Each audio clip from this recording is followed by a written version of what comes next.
And now joining us live in studio here, we have Rebecca Turmel. Hello, welcome. It's awesome to be here. Yes. And to just talk music and No, hang out for a bit. Wonderful to have you. Yeah, that's a beautiful song.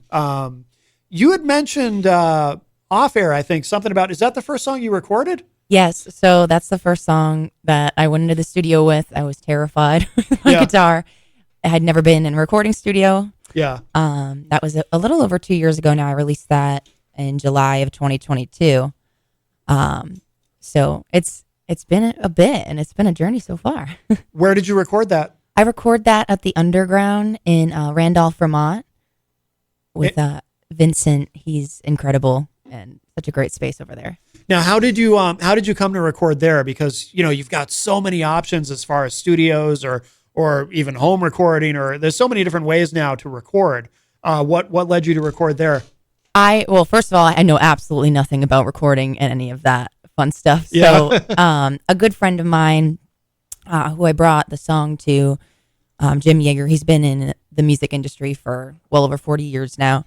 He recommended Vinny because I just needed a place where I could feel comfortable because I was so frightened to get into the studio for the first time. Yeah. So he's like, get into the Underground. It's a great spot.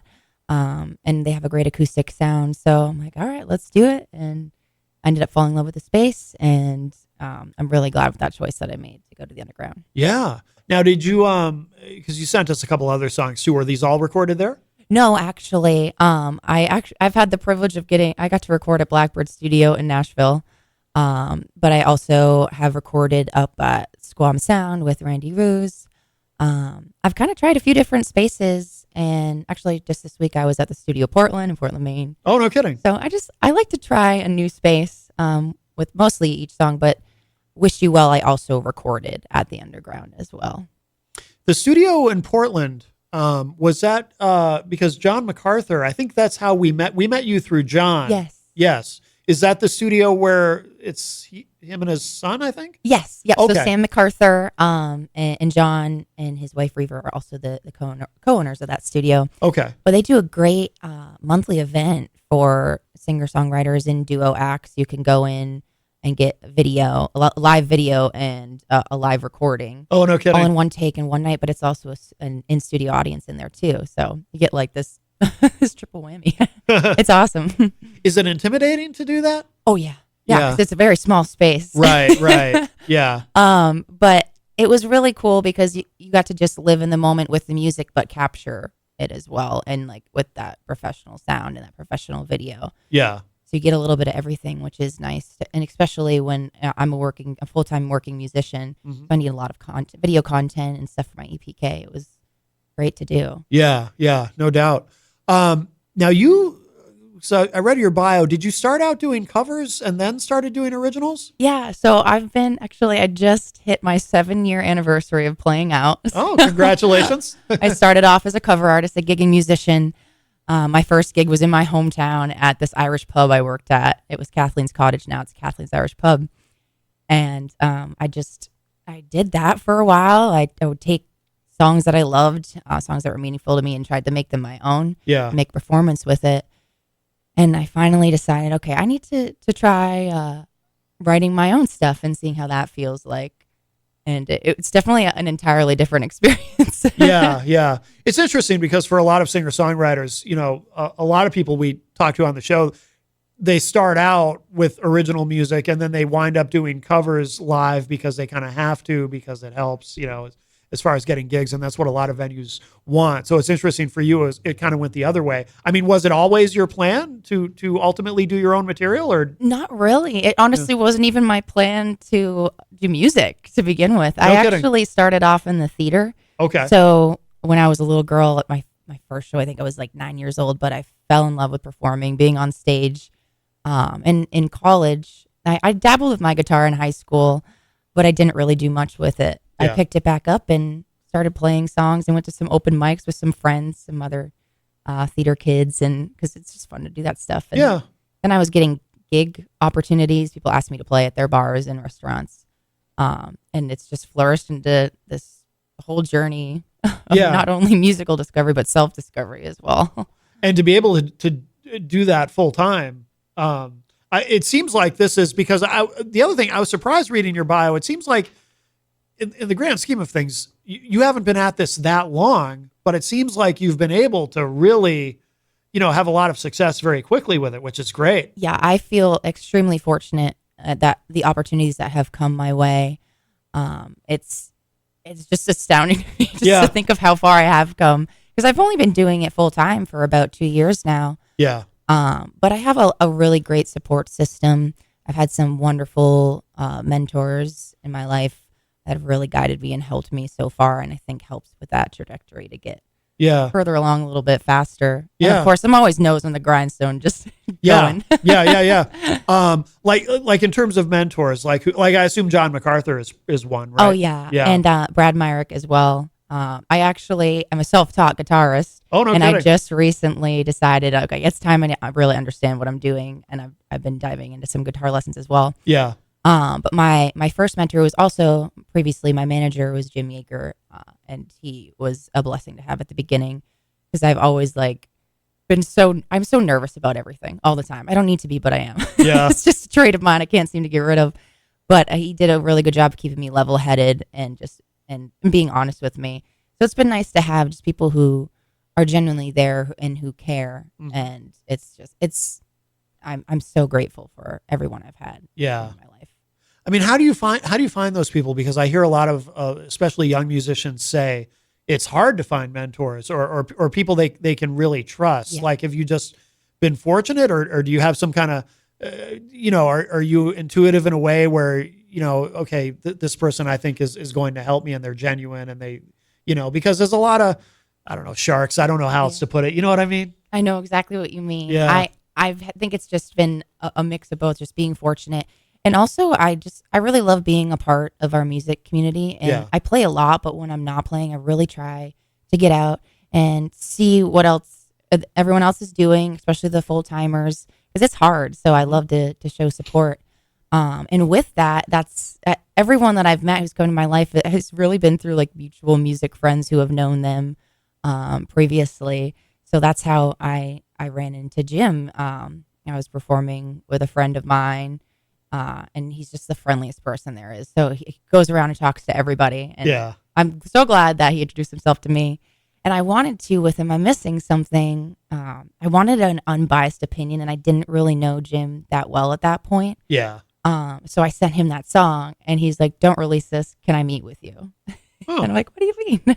And he was just telling me how he wanted to help, and he didn't want, he wished he had someone when he started out to not make the same mistakes that he did, and having the understanding of the industry, which is changed so much. It's constantly changing. Yeah. But someone just has the understanding. So I've gotten lucky with meeting those people. Yeah. It's just so funny. You meet one person and then someone else comes into the picture. You can learn something from everyone. Oh, you really can. Yeah, absolutely. Yeah. I think so much of being successful is, putting out the right energy and attracting people into your career and into your life just generally, who are also positive and, like you said, you meet one person, then that leads to meeting another person and another person. And it sounds like you've been able to meet, people who are, like I said, genuine and kind of build that support system. And, like John MacArthur, we had him on the show, it was a few months ago now. And, he was great, and just so positive, and, because there is a lot of negativity too, in the sense that, especially for people who've been around a while, like I have, the industry has changed a lot, as technology has changed, the industry has changed. And, and there is a lot of negativity. There's a lot of frustration, and I think it's easy to get jaded, which a lot of people, a lot of people do mean well. They're not sharks. They're just jaded. You know what I mean? So to be able to surround yourself with positive people who want what's best for you and who want what's best for the scene, and really kind of see it as a community, I think is really important. Yeah, I agree with you there. If we're not connected with each other, to me, nothing is ever a competition either. Mm-hmm. And everyone has something to offer as a musician, and I really respect and admire anybody who just does this in any way, shape, or form. Yeah. So I feel like I do have a good sense of just understanding people and where they're coming from. Like you were saying, it is really hard to not get take things personally, especially if someone doesn't like your music or your sound. Sure. So like you said, surrounding yourself with like a positive group of people who are going after the same thing, or I try to surround myself with people who are in a place that I want to be or a level that I'm not at yet. I love learning. I just want to learn from everyone. You just said something very important, because what a lot of people don't understand, and this applies not just in music, but in so many things. People get frustrated. People get envious of people who are doing better than they are, and so I think people will often miss an opportunity to learn from someone because they're frustrated that they're not where that person is, where they think they should be. And it's important to, the way I tend to think of it is, there are people who are, I do a few different things, and there are people who are far more successful at these things than I am. But I look at those people and I try to take inspiration, try to learn from them. But also, if they can do it, then that's proof of concept. Mm-hmm. Because nothing is a zero-sum game. Life is not a zero-sum game. The music industry is not a zero-sum game. Just because somebody's doing better doesn't mean you're automatically doing worse. It's an opportunity for you to learn from them and to kind of maybe try to model what they do or follow their example, whatever it is, or just you see them succeed and it's like, okay, well, if they can do it, I can do it, and to really kind of remember that and keep that in mind. Oh, definitely. Yeah. And everyone has their own path. And in this industry in particular, it's different for everyone. Yeah. And what I'm learning too is success for everyone is different. We define success differently. So I'm really trying to figure out right now what successful means to me, and kind of let that guide me as well, because what's working for someone else may not work for me. Mm-hmm. So I think it's just in terms too of thinking what is success to you. Yeah. And right now, if I could pay my bills with my music, that is success. I'm so fortunate for that. Yeah. I count my blessings, because you also don't know how long it's going to last. Sure. Yeah. It's all unknown. Every day is unknown, which makes it exciting, but also terrifying. What has surprised you? Are there things that have surprised you just in terms of, are there things about your career where you kind of go, okay, I didn't think this would be like this. I didn't think, I don't know. I didn't think that, whatever it is, it could even be something negative. Like I didn't think, Spotify would pay so poorly or whatever it is. Like, are there things you've encountered that have really been a surprise to you? Yeah. I mean, there's always surprises around every corner. Yeah. But with this, I think I've just been really surprising myself. I didn't really realize what I was capable of, because I'm always such like a nervous and shy person. I look at myself as like an introverted extrovert. Uh-huh. Like I actually have a really hard time with performing, which has always surprised me because I loved theater and being on stage. Yeah. But that was now that I think about it, probably the first most kind of like shock factor for me when I got on stage for the first time with my guitar. I'm like, oh, I'm not a character. I'm not playing somebody. Oh, interesting. This is me. Yeah. And you can't act. Right, unless you want to try to be a different persona. Yeah. But it's a goal of mine to always be as authentic, and just be myself, and hope that's enough. Yeah. But that was really shocking to me to just be like, whoa, it's a completely different game than I thought it was. Yeah. Performance wise. Yeah. But there's just been a lot of different experiences that I have that have been surprising. Like Jim challenged me. He was like, got me down to Blackbird Studio in Nashville, and thinking like, I had so many thoughts of what that experience was going to be like, and how those people, what they were going to be like, all my session musicians and my producer. And yeah. I did get to meet John McBride too, which was really cool. But I was just shocked at how down to earth and humble all those guys were, and inviting and warm and welcoming. I was so scared for absolutely no reason. Yeah. I was treated with respect, which is refreshing in an industry where people always, you never know. Like we were talking about earlier. But I think there's just been so many surprises, but beautiful surprises too. Yeah. Yeah. and just, again, it goes back to discovering myself. I'm still finding myself. I just turned 27, so I still feel like I'm still a kid. Right. I know when it gets better or I start to figure it out. But Yeah, the Nashville perspective is interesting. We've had a lot of guests on the show who, they talk about going to Nashville and how intimidating it is, because it's Nashville. But they find people who, or they have, usually if someone has some sort of a connection already in Nashville, it's hopefully it's going to be a positive experience, and it usually turns out to be. But it's that's pretty intimidating. What sounds really scary to me is like those songwriting circles, and I'm sure those happen. I know they happen in New York City too, but that sounds like really intense pressure. I don't know if you had an opportunity to do that when you were there. no, I did not perform when I was down there. I was just in the studio, and I'm glad I didn't, because I definitely am not ready for that. Yeah. Because like you said, it's intimidating. Yeah. Those are some of the best people in the game. Yep. But then again, I come up here in New Hampshire, and we also have the talent is, in my opinion, at some of the same level. Yeah. It's not directed to one location, Oh, but it was cool to go experience it. Yeah. No, I agree with you though. It's like, anywhere. I mean, we have an incredible music scene here, but I would also say that's probably the case anywhere. Like anywhere in the world, there's people. That's the thing. We're fortunate to live in an era where, because of the internet, you can find music from anywhere in the world and find something you like. There's we live in an amazing time in that sense, because like Jenny and I are old enough to remember when you go to the record store and you flip through and you find stuff, and now you can just go online, find anything you want. I mean, literally, any genre, you want to hear some Norwegian speed metal, well, you can go online and Google that and find some, and you might find something you like. It's really a remarkable time that way. I feel like too in music, people are just generally, musicians, creative types are just generally more supportive. I often draw a contrast with stand-up comedy. Now, I have no experience in stand-up comedy. I'm not a comic, but some of the podcasts that I've fallen into listening to over the years are hosted by comics. And my impression of stand-up comedy is that it's very cutthroat and everyone kind of secretly hates each other.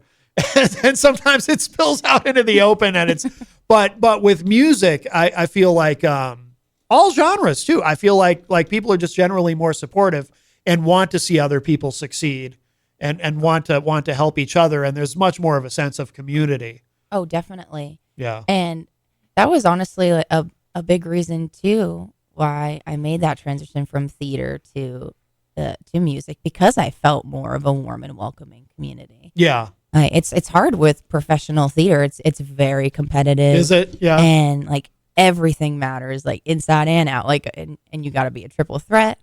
And I've never just been into competition. Yeah. I just so when I was started out and playing out live, and the amount of support that I got despite not being that good when I first started. Sure. I look back at somebody who's like, oh my gosh, what was I doing? Oh, really? Yeah. But we all got to start somewhere. Yeah, exactly. So it's just that when people are warm and welcoming, it helps everybody in the long run. We all need to support each other and be a part of it together, because it can be isolating. We're all on the road by ourselves. Mm-hmm. So when you can get together or watch someone else, it's so important to make those connections. By the way, you use the term triple threat. I think I've heard that before applied to theater. Is that, let me see if I have it right. Is it, you got to be able to sing, dance, and act? Yeah, you got it. That's the three? Triple Okay. threat. Yeah. I could not do the dance part. Oh, really? Yeah. Did you do theater for a long time? I did, yeah. I was in the theater program up in Plymouth State University, and I did some shows at like the Interlake Summer Theater. There was a professional theater out of like the Tilton Prep School, so I was in both like community and professional stage shows. Yeah, which was really cool. And again, like those difference in communities and the support system. Community theater is, in my opinion, so important. Yeah, for to have in every city, every town. That it was just so important to my development growing up. I believe. Yeah, and just having the arts. Yeah, you need them. Absolutely. So without that experience, you might not be doing what you're doing now, I would assume. Yeah. No, I probably wouldn't. I don't think I'd have the ability to. It's hard to step on stage. Sure. Does that work for, so I don't do it anymore. I used to play in bands, and for me it was always because I'm an introvert, but surprises some people when they hear me say that because I do this, but it's like, yeah, but if you really understand, because extroverts don't understand what being an introvert really is in some ways, but for me it was always with playing out, it was like I would be very anxious right up to the moment of getting on stage. But once I was on stage, I just, all that fell away. Yeah. Although I never did what you did. So I always played in bands. So when you're a dude in a band with a bunch of dudes, it's a little different. You know what? It's safer. You know what I mean? I was the bass, like if I'm a bass player in a rock band, there's, and other bass players might not like when I say this, but there's not a lot of pressure really because the attention is not on me when I'm on stage. But doing what you do, the attention is all on you. Yeah, it's scary, especially being by yourself. Yeah. And I've really had to work on being confident with my guitar, being self-taught. Yeah. And trying to figure that out too. But I think no matter what, it's just to step foot on stage, on any type of stage, no matter if it's 20 people, 150 people. To me, it's always scary. Like you're saying, yeah. I still get that. Like despite 7 years up until like I'm on stage, it takes me a little bit to settle in, but then once I do and get comfortable, it kind of fades away. Yeah, yeah. But I'm also a perfectionist. I nitpick everything, so I gotta like find a way to escape and get out of my head. And it's so funny because the music does that for me. Yeah, like get rid of those. I'm just okay. Then what's the music that I'm playing? What's the story I'm telling? Well, you kind of want to be a little anxious, right? Like in a way, it's it might not be the most pleasant thing to feel that nervousness, but if it went away, wouldn't you kind of miss it? Because then it's like, because then you might start wondering, I don't know, is this exciting to me still, or am I getting complacent? You make a good point there. Yeah, because the nerves tell us that we care and it's important to us. Yeah, and maybe that's why I haven't lost it, because every day this just gets more meaningful to me because I've been doing it for so long now and chasing something, kind of still not knowing what I'm chasing. Yeah, I'm just, all I know is I want to have a career in music. Right. But you could do so much with that. Right. But yeah. Yeah. Because I had moments, I remember, there were a couple of shows along the way where I wasn't nervous before, but I look back and I realized, well, that's because they were shows where maybe there was just hardly anyone there. So it's like, well, that kind of takes the pressure off when you're playing to an empty room. It's like, there's nobody here. But, but then we'd play a show where there were people and I'd get nervous again. And it's like, okay, good. It's still there. But yeah, I'm very much an introvert, but for me, it's like, I'm much more comfortable being on stage or any kind of performance element. That's where I feel the safest, whether it's being on stage playing in a band or being behind a microphone doing a radio show or public speaking doesn't faze me at all. I actually enjoy it. I feel more comfortable speaking in public than I do just having a conversation with somebody. And I mean, I used to be very socially awkward, but I dealt with that, but ultimately, like, this is where I feel the safest, behind this microphone. You know what I mean? Does that make sense? It sure does. Yeah. I know exactly what you mean. And people don't understand it that don't do it. Yeah. Like, what do you mean you're scared to get there? Or you sing so well, or you've been doing this for so long. And I'm like, it doesn't matter. Every time I'm still just so terrified. Right. Like, I actually had the first opportunity to open for someone, thanks to the New Hampshire Music Collective. Yeah. John MacArthur. I got to open up for John Gorka at the Bank of New Hampshire. Oh, no kidding. And it was incredible. And I really didn't think I was trying to keep myself calm because I knew I was going to be nervous. Yeah. And I got up there. All I had to do was play for 20 minutes. I play for 3 hours almost every day, all the time. Yeah. Yeah. But I got so incredibly nervous. I had to run off stage and immediately throw up. That's kidding. how much I was worked up. Wow. Thank God nobody could tell. You mean at the end of the set you had to go? Yeah. Oh, wow. And thank God I had to run around the corner. Yeah. And in my head, I'm like, why am I so scared? Yeah. Because I have been doing this so long. And it was my own. I'm wondering if it was my own music. But I'm just finding that maybe it's just for me, but I don't think it's going to go away. Those nerves are always going to be there. Yeah. But I care so deeply. And I also just want to create an experience for anyone that's at one of my shows, Yep. even if it's just to escape or to get out whatever you're feeling, that heartbreak they just went through. Yep. Sometimes you just need to hear that sad song or something. Yep. But yeah, I think I will forever be nervous. Yeah. Unfortunately. Have you gotten open for anybody else like that, like John Gorka? No, that's it so far. Yeah. So Yeah. I hope to. That's my goal in the future, to do more of that. I really enjoyed it. Do you have like a kind of a dream idea of who you'd really like to open for? Is there someone you just think would be fantastic I would love to open up for Liz Longley. So she's one of my favorite singer-songwriters of all time. I'm not familiar with her. She, I think she's from Pennsylvania, but she's in Nashville. She's kind of like an Americana artist, but she does a little bit of everything. But I saw her live at the Tupelo Music Hall. I just wanted to go to a show. I had the night off. I never get Fridays or Saturdays off. I think this was probably 4 years ago now. Yeah. And I saw it was a female artist. And if I get a chance, like, I always try to find someone that I can just go for inspiration or just to see what someone else is doing. Yeah. And I absolutely fell in love with her in the way that she told her stories, and her songs just had a great sound. But I absolutely adore her, and one of her songs is actually what inspired me to write my own. And Am I Missing Something?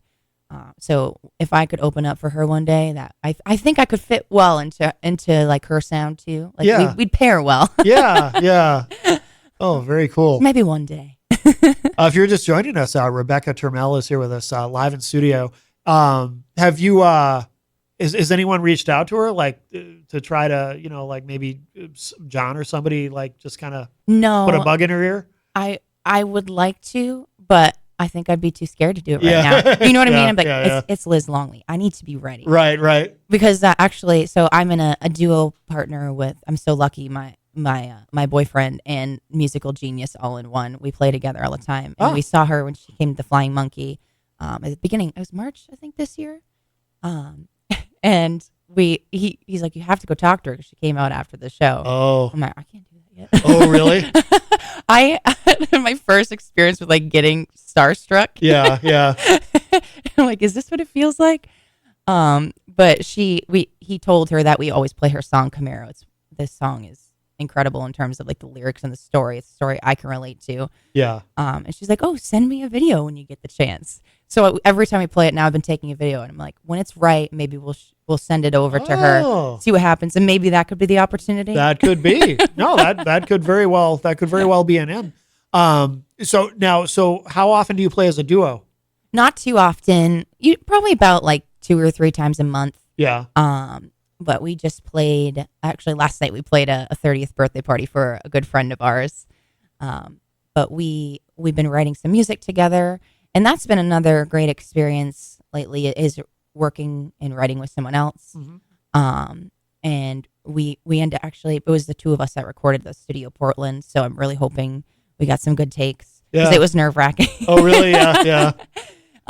So I hope to have some of our music out soon, because we performed a duet that we wrote together there. Excellent. Yeah. What does he also play guitar? What does he do? Okay. He's the most talented guitarist that I know, but he also is a singer, songwriter. He produces, great with all the recording stuff. So I'm actually learning a lot from him in that sense. Oh, cool. What's his name? Well, Brendan Gill. Okay, Brendan Gill. And he just actually released his first single, Are You Here? And he self-produced that and mixed it on his own. And the quality of it just came out really great. And I'm like, I wish I would have put a little bit more time into my first song. I mean, I'm proud of how it came out. Yeah. But it's nice to see, because he put a lot of time and years into it, versus I just kind of had to rip that Band-Aid off. I'm like, I'm just going to get in there. Whatever happens, we'll capture it. Right. I can always re-record it. Right. So it's cool to like meet somebody else who has a different perspective and a different way of doing things, because I'm learning from that. Yeah. I'm not stuck in my ways. I'm seeing how something else works with a different approach. Right. So I'm lucky too. Like I get to spend all my time with him doing what I love with the person I love. There's nothing that beats that. That's awesome. Excellent. Well, we'll play another track. What should we play next? I'll let you pick. We've got The road song or Wish You Well? Let's do Wish You Well, because that's kind of like part 2 to my missing something. Oh, okay, perfect. And then we'll play road song at the end of the segment. But if you are just joining us, Rebecca Turmel is with us here in studio. Oh, which studio was this one recorded at? This by the way? was also the Underground. Okay, gotcha. In Vermont. Yep. You said okay, very good. All right, this is Wish You Well.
Oh, that's nice. I wish you well. Rebecca Turmel is here with us live in studio. Yeah, we were kind of talking off air about the song and how great the mix is and how nice those guitars sound. And as you pointed out too, the drums sound really good. And he's a what's his name? Vinny? Is that? Yeah, Vincent Freeman. Yeah, you Back mentioned he's Vinny, a drummer. Yeah, Yeah. yeah. No, that's a lot of the stuff that comes out of Nashville too. I always say this. I'm curious if you agree with me in terms of production. I mean, the production on that is phenomenal. I feel like I'm not a big country guy, but I feel like the best produced, because I have a somewhat of a background in audio production, the best produced music to me that you just hear on the radio, on commercial radio, is coming out of Nashville in terms of how the guitars sound and how the drums sound. Like, I feel like Nashville's really got it down right now, but I'm picky as hell too, like, especially about how drums sound, like something went somewhere along the line with, I think it probably started in the 90s, like with rock music, something to me went wrong with the way guitars are recorded. They don't sound right to me. And a lot with drums too, Oh yeah. But I feel like, anything that comes out of Nashville, it's like they've really nailed it. you know? Yeah, and that's a big reason why I made the decision to go down there. I would have sent you that song, but I didn't have a radio edit, and I say one bad word. Oh. But it's not really that bad. Yeah. But I wrote this song with Jim called "Girls on Fire," my female empowerment anthem. But that was something I noticed too when I was down there and we were listening back to just like the first take. Yeah. I'm like, is this real? This sounds so good. They haven't even touched it yet. Yeah. But they had one of those. I don't have too much knowledge on it yet. I'm learning more about it. But like one of the original Neve consoles. Does that sound correct? Yeah. But the drum sound that came out of that was really, really impressive. Huh. And that was the first time too when I was in that studio noticing and starting to listen and hear the difference in sounds and instruments and even my vocals and background vocals. Yeah. And that's why I kind of have been experimenting with jumping around to different studios so I can learn and hear it and know what I like, because I don't know that yet. I've only recorded a handful of songs so far. Yeah. So all the backing vocals, that's all you, I assume? On Wish You Well. Yep. And then am I missing something too? Yeah. That is Okay. me. Yeah. Yeah. Is that challenging to do, like those layered vocals where you're kind of harmonizing with yourself, or does that come easy? It can be. That's something I noticed too. And like growing up in the theater, and I did chorus when I was a kid too, so that helps me in terms of being able to hear it. Yep. But yeah, when it's your own voice, and you're it's kind of funky. So it was nice when I was down at Blackbird. I was able to hire a background vocalist, and she came in. I swear it only took her like 5 minutes. No kidding. And it's not an easy song to sing. Yeah. I'm in there all day like, how am I going to do this? Oh my gosh. And then her name was Marsha, and she was just this beautiful, bright, bubbly energy that I needed at the end of the day. Yeah. But she just sang, was like, and I'll never forget what she said too. She's like, wow, girl, this is a barn burner. Oh, that's cool. That's cool. I will never forget that. Yeah. But it was nice to hear that difference too. And I would like to, I can do it myself, but I feel like it adds a different element and a different sound and gives it more of a quality to it when you have a contrasting tone or one that's kind of similar. Yeah. Yeah, no doubt. Now, are these all on an album that's available, or what? So, no, I actually have been releasing single by single. Okay. Because I really, being new to it and just not sure of where I was going or what I wanted to do, I wanted to just like give each song soul focus. Yeah. So far, but actually, I just recently finished recording. It still needs to be mixed and mastered and all of that. My first collection of songs in a 3-song EP. Okay. And that was interesting to do because I haven't done that yet. Working on a collection of music and keeping like a similar sound. Yeah. And stories and such, but. Yeah, the song by song I think was a good choice for me, just not knowing who I was as an artist yet. That makes sense. Yeah, and we live in a time where you've got different options in terms of, like, when I was growing up, it was, somebody would put out an album and usually there would be a single for the album that would go to radio usually 6 to 8 weeks before the album was coming out, and then the album would come out. And then subsequent singles would come out. And that was just the standard way of doing it. Whereas now, you can do it any way you want to. Like a lot of guests that we have on the show do it the way you're doing it, where, you have a series of singles and maybe eventually those singles become an EP or an album, or maybe not. But yeah, there was something interesting actually that Vinny told me from the Underground. He's like, have you ever heard of the Waterfall release? The Waterfall Effect. Yeah. Temple Mountain. Temple Mountain? Yeah. He was on last week and he was talking about that because that's been his approach too. Yeah. And it seems to work for people, but in our constantly changing music industry, and especially with the way people consume their music, I think too, releasing song by song, it gives more life to each song, and something for people to look forward to and stay connected with you. Because you release all those songs at once, like that moment's over. You can kind of extend that. That's true.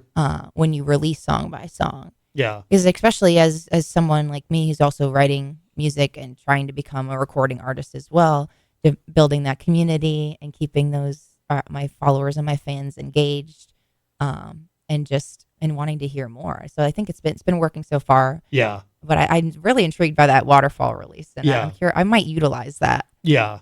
Yeah. Absolutely. Oh, the time goes so fast. So what's kind of your what do you see as sort of the long-term trajectory, or do you know, like, do you have kind of a plan in terms of are you going to, or maybe I don't know, have you done a national tour or? No, but I would love, even it's just around New England, just to go out, perform some shows, singer songwriter style, just me and my guitar, and tell my stories. Yeah. But my ultimate goal, like I just love being in the studio and creating. And I've always wanted to look into what it would be like to write for other people as well, because I just love writing and creating and being in that process. Like being in the spotlight is not really what I want necessarily. Yeah. I just want to create the music and create something meaningful. Oh, okay. So because it's so funny, and it feels weird to say this, but if I didn't have to perform again, I'd be okay with that.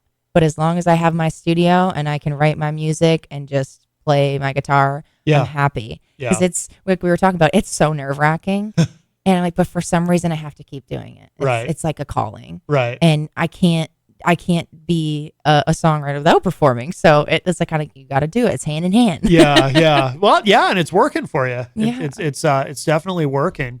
Have you, you mentioned earlier too, because, you know, our audience, we know this, industry people who listen, there's also a lot of musicians who are, you know, trying to make their way. Do you have any advice for someone, because you've been able to really make some leaps and bounds in a short time? Do you have any advice for someone who's maybe starting out, maybe a singer-songwriter starting out?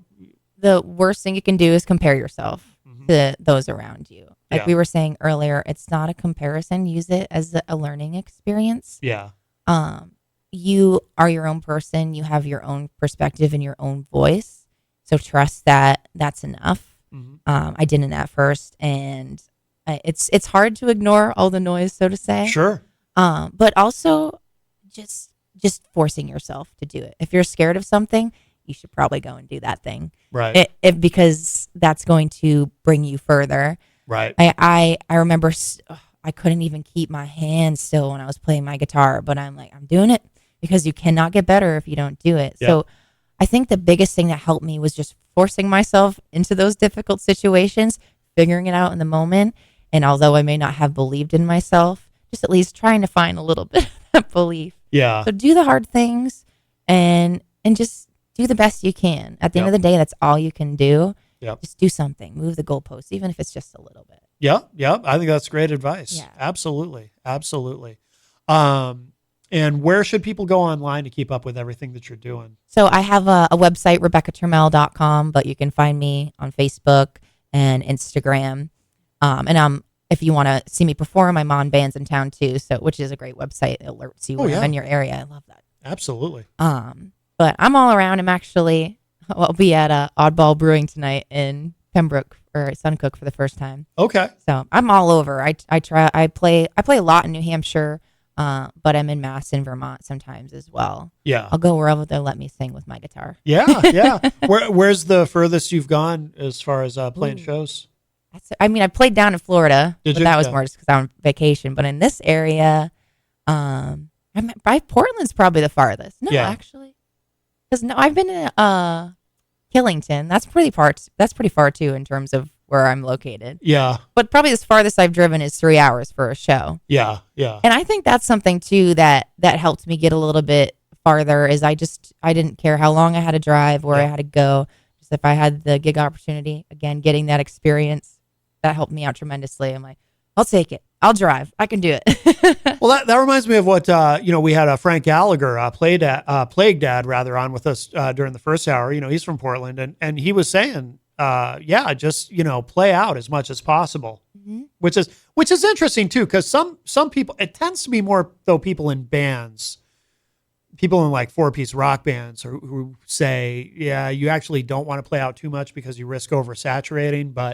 But I always, when I used to play, I always just wanted to play as much as I possibly could. That was my That was my kind of ethos about it. Just get out there and play as much as you can. I mean, I think, if you're playing the same, like if you're playing the same bar every single week or something, you can oversaturate. But you also want the experience and seize every opportunity to to get out there and because it's not the other thing too that I think some people miss is it's not just about being in front of audiences. It's also about making those connections. You might go play to a room where there's only a couple of people there, but one of those couple of people might also be a musician, and they might be interested in what you're doing, or they might do something else in the scene, and they want to connect with you. And so there's always opportunities, and you miss all those opportunities if you don't take them. Yeah, and you never know who's going to be in the crowd. Yep. I never if there's a venue that I always try to play each place that reaches out to me, despite maybe other judgments people have about the room or whatever. I always try to get my own opinion. I think everybody deserves the benefit of the doubt, but you never know who's going to be there. I actually this past summer I was playing at Shoppers Pub in Manchester, and Godsmack's guitar tech and manager were eating dinner. Yeah, I was playing, and he ended up giving me VIP passes to go see the show. Oh, nice! And I'm just like, in Shoppers Pub? Okay. Yeah. This is so cool. Yeah, you just never know. You just never know. Well, Rebecca, thank you so much. Rebecca Turmel here with us in studio this morning. This has been wonderful. In a moment, we'll close out with the Road song. Anything we should know about this one before we play it, Rebecca? So this song, it's fitting we're ending on it. Especially after everything we talked about. This is like my homage to all my other full-time musicians out there. Oh, cool. And this is a song that I wrote with Jim Yeager, and probably the one I'm most proud of so far. We actually have Jackson Browne's guitarist Val McCullum on this track. Oh, no kidding. Local to Vermont. And I said, it just captured the essence of the road, and he sure did. So. Oh, very cool. Yeah. Very cool. Perfect way to end. All right, here it is. Rebecca Turmel. This is called The Road Song.